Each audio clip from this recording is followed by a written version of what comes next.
మనం అరుణాచలం వెళ్ళేటప్పుడు గిరి ప్రదక్షిణ చేయాలి అంటే 8 లింగాలను మనం కవర్ చేసినట్లయితే గిరి ప్రదక్షిణ కంప్లీట్ అవుతుంది.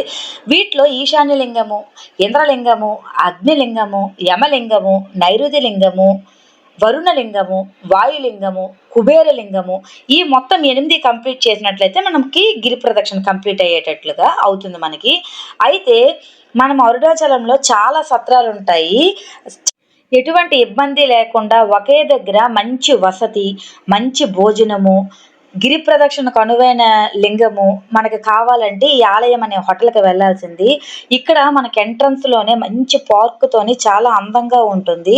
నెక్స్ట్ భోజనం కూడా చాలా బాగుంటుంది. ఈ ఆలయం అనే హోటల్ ఉంది కదా! ఇది ఈశాన్య లింగంకి పక్కనే ఉంటుంది. ఈ హోటల్‌లోని మనం ఒక రూమ్ తీసుకొని ఒక రూమ్‌లో 4 మెంబర్స్ స్టే చేసినట్లయితే ఎన్ని రోజులు మనం ఉంటామో అన్ని రోజులు కూడాని మనకొక 4 మెంబర్స్ ఉన్నామనుకోండి 4 మెంబర్స్‌కి కూడాని ప్రతిరోజు కాంప్లిమెంటరీ బ్రేక్‌ఫాస్ట్ ఉంటుంది. డిన్నర్, లంచ్ వచ్చి మనం పే చేయాలి. మనం అనుకునే ఫుడ్ కాకుండా అక్కడ ప్రతిరోజు కూడా ఒక మెనూ ఉంటుంది. ఆ మెనూ ప్రకారమే మనకు ఫుడ్ అయితే ఉంటుంది.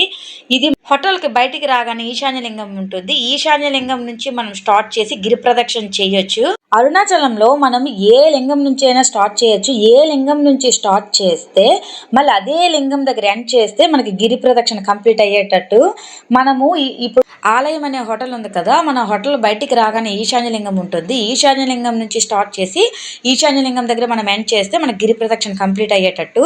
ఇప్పుడు ఏంటంటే ఒకే దగ్గర మంచి ఫుడ్, మంచి వసతి. ఈ ఆలయం అనే హోటల్ నుంచి బయటికి రాగానే మనకి ఈశాన్య లింగం ఉంటుంది. ఈశాన్య లింగం నుంచి మనము గిరి ప్రదక్షిణ స్టార్ట్ చేసి ఈశాన్య లింగం దగ్గర ఎండ్ చేసి మనకు ఒక గిరి ప్రదక్షిణ కంప్లీట్ అయిపోయిన తర్వాత ఆలయం లోపలికి వచ్చి మనకి మంచి వసతి దొరుకుతుంది. మంచి పక్కనే కూడాని మనకి ఆలయం పక్కనే హోటల్ ఉంటుంది. చాలా అద్భుతంగా ఉంటుంది ఫుడ్ అనేది. ఒకసారి ట్రై చేయండి. వీడియో గనక నచ్చినట్లయితే లైక్ చేసి సబ్స్క్రైబ్ చేసుకోండి. Thanks for watching.